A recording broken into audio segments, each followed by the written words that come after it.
کسی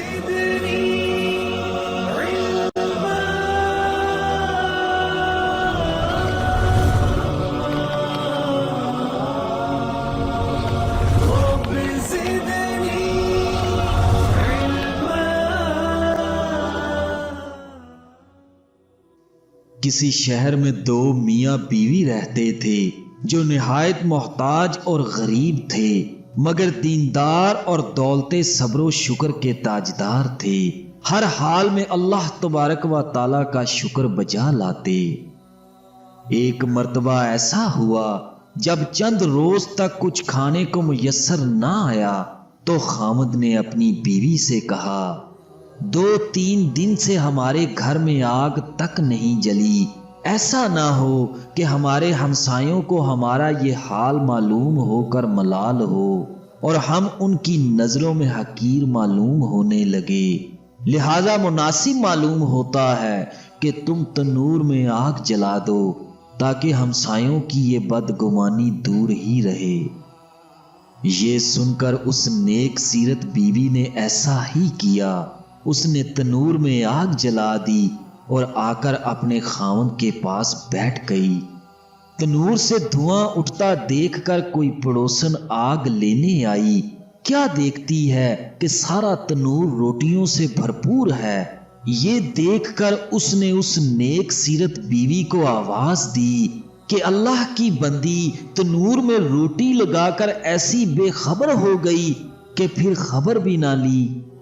یہ سن کر اس گھر والی عورت نے جا کر دیکھا تو واقعتاً قدرت خدا کا عجیب تماشا نظر آیا اور تنور کو روٹیوں سے لبریز پایا، جن کو نکال کر اس نے شوہر کے سامنے لا رکھا، اور وہ خود حیرت میں ڈوبی ہوئی تھی کہ یہ کیا ماجرا ہو گیا۔ یہ دیکھ کر اس کے شوہر نے کہا کہ اس میں حیرت اور تعجب کی کیا بات ہے، وہ قادر مطلق تو اس سے بھی زیادہ ہزاروں قدرتیں رکھتا ہے۔ پھر دونوں میاں بیوی نے خوب شکم سیر ہو کر روٹیاں کھائیں اور اللہ کا شکر ادا کیا۔ اس عورت کے دل میں خیال پیدا ہوا کہ میرا شوہر صاحب کرامت ہے اور یہ سب کچھ اس کی قوت ایمانی کا ظہور ہے۔ اپنے شوہر سے کہنے لگی، اللہ تبارک و تعالی سے دعا کیجئے کہ ہمیں کوئی ایسی چیز عنایت فرما دے جس سے دنیا کے روز روز کے فکر دور ہو جائیں اور فارغ البالی کے ساتھ ہم دن رات اللہ کی عبادت میں لگے رہیں۔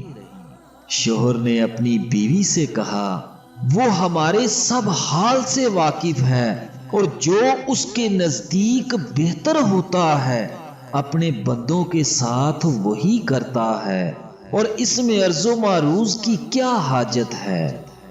لیکن جب بیوی نے زیادہ مجبور کیا تو ایک دن آخر شب میں جو اجابت دعا کا وقت ہے، دعا کی، اے میرے مولا، تو ہمارے حال سے اچھی طرح واقف ہے، تیرے سامنے کسی بات کے عرض کرنے کی حاجت نہیں، مگر تیری لانڈی نے مجھے مجبور کر دیا، اگر تو چاہے تو اس کی امید پوری کر دے اور اس غلام کو اس کی کشاکشی سے نجات دے۔